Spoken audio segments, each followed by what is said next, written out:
Hi, you're watching Floyd Steinberg's YouTube channel. Over the years I've shown a lot of musical gear on my channel, but despite that I'm not really a gear collector. So in search of a good video topic, I thought I'd show you which gear is actually resident and permanent in my setup and why. And if you think that's interesting, please join me in this video. Here we go. The first centerpiece of my setup is the Yamaha EX5. This is a 76-key workstation with 128 voices of polyphony. It was released in 1998. It does all the workstation things with its 16-track sequencer, but for me it's a synthesizer first and foremost. It features 4 different synth engines like virtual analog, modeling, sample-based and the unique FDSP engine, which is a mixture of modeling and sample-based synthesis. This is a very good keyboard with aftertouch and lots of controls and connectors. Most importantly, it sounds really great and comes with a lot of sound shaping tools for you to explore.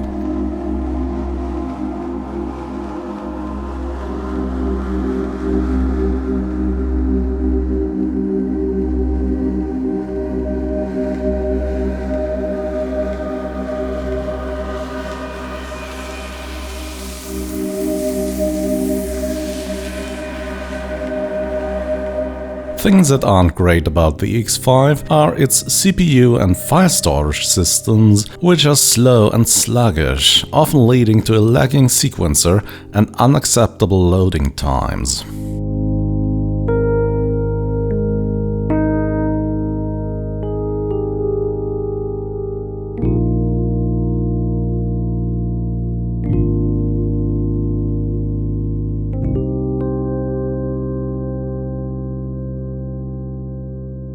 The other centerpiece of my setup is the MPC-1. This basically is a DAW in the box, and it really doesn't put a lot of restrictions on your musical creativity once you have learned its workflow. MPC-1 comes with a lot of plugins, synths and effects alike. All the synths sound great, and should they not provide what you're looking for, there's an unlimited number of sample packs waiting for you online. MPC has long left its hip-hop origins and is suitable for every genre of music. With its 128 MIDI tracks and 8 stereo audio tracks, it will cover all your music production needs in most cases, and if it doesn't, it's easy enough to render all your tracks and pull them into a DAW on your computer. But most of my songs that sound a little bit more elaborate were done on MPC. Morning comes and we find 10 years have gotten behind our backs and the cracks are beginning to show. Things I dislike about the MPC are the 4-note polyphony limitation of most of its plug-in synthesizers, which really is quite irritating, and its lack of hard disk streaming. Its 2 GB of RAM are enough for most songs, but if you're using all 8 audio tracks and load some high-quality sample-based instruments, you're going to hit the memory limit sooner than you think.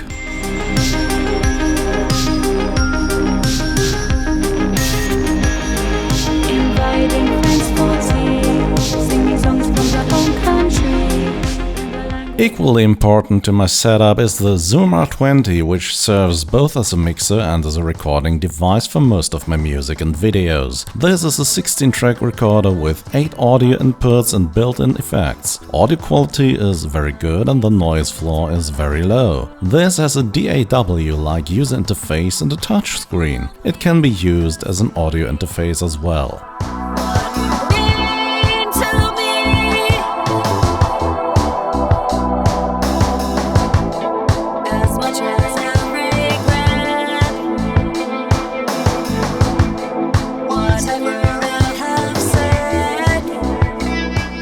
I can't find anything to dislike about the R20 in particular, other than compared to its predecessor, the R24, a lot of features were removed. In my opinion, this is remedied by the superior audio quality.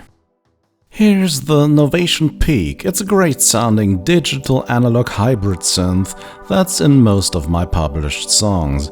It has 8 voices of polyphony with 3 oscillators per voice and 3 effects that sound absolutely fantastic. I believe that every hardware setup needs at least one synthesizer that has 1 knob per function so you can design sounds as quickly as possible. Here's an example.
There's really not much to dislike about the Peak.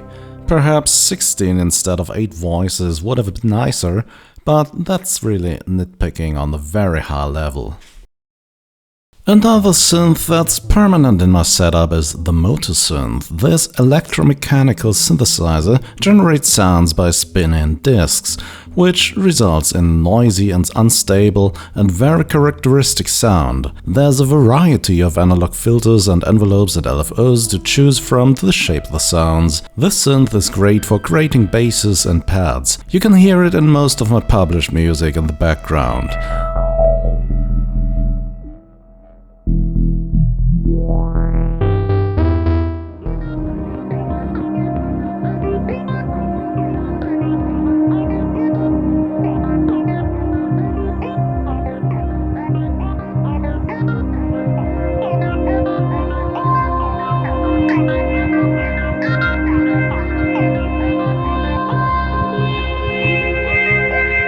The motor synth is an acquired taste for sure. I don't know if I'd pay the full price for this, but on the other hand you get an instrument that is built like a tank and that never fails to inspire.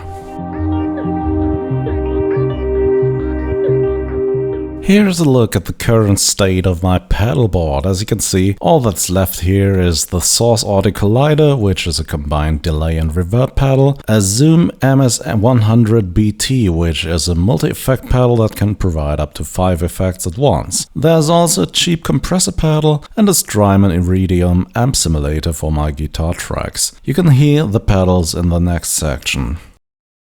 This is the Dreadbox Nymphes, which is a 6-voice polyphonic analog synth. I'm not sure if I'll keep this one forever, but sometimes I think it's nice to have a real analog synth somewhere. It doesn't eat up a lot of space as well.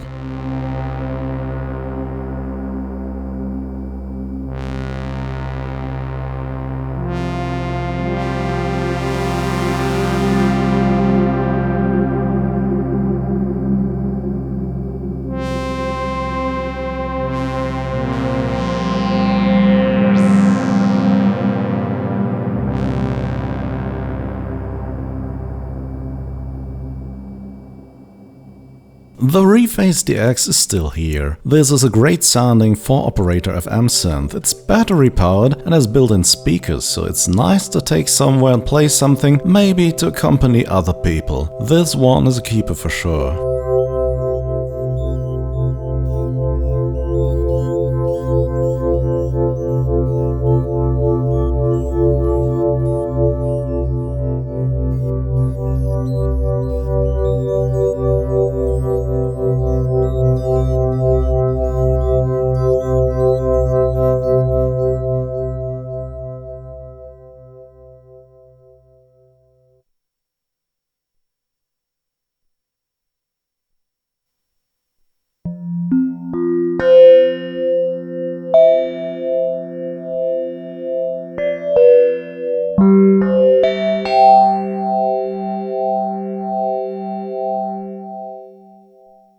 And of course there's Zynthian. This is an open source groove box, which closest comparison is MPC-1 perhaps. I got this version 5 here for making a video about it, and I really like this box, and I often use it for playing piano. There are so many synthesizers and plugins pre-installed on here that you'll have a hard time trying them all. As much as I like Synthian, the team behind it has still a lot of work to do on the sequencer. So if you want to hear all about coming updates, make sure to subscribe to my channel.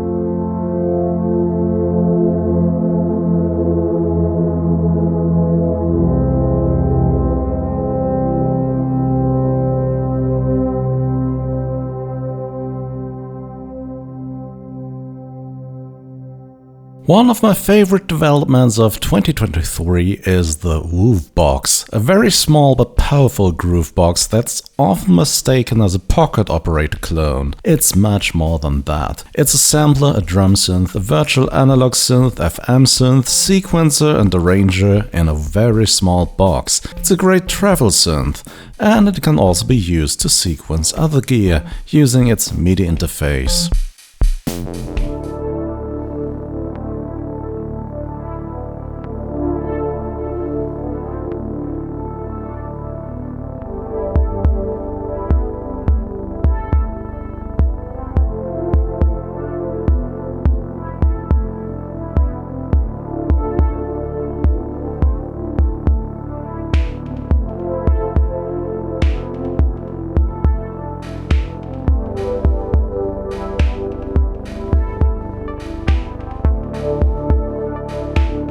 One of the more frequent questions I get on my gear is this Vox Star string guitar. Beside its striking design, this is a guitar emulator that serves up single coil, humbucker and acoustic sounds, which can be tweaked with the guitar knobs. I fitted this guitar with a Fishman triple play MIDI pickup, so I can also play synth sounds with it.